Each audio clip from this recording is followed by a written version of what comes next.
Con il via libera della Camera è stata approvata la legge di bilancio che raccoglie il plauso di Confartigianato, che vede accolte le istanze presentate dalla categoria, dal bonus 110% al taglio dell'IRAP alla riforma degli ammortizzatori sociali.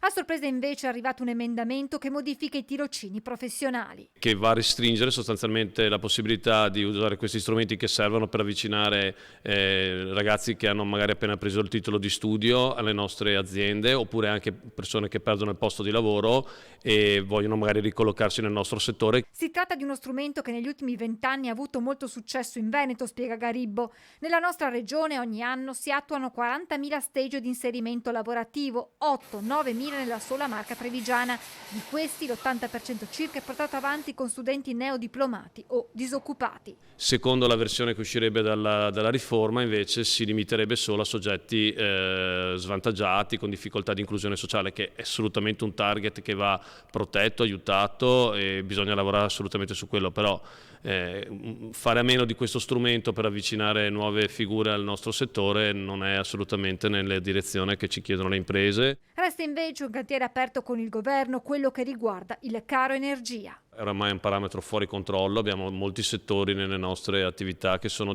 energivori, da tutta la subfornitura dell'automotive, anche nel tessile in qualche modo, quindi sicuramente serviranno ulteriori momenti di confronto col governo.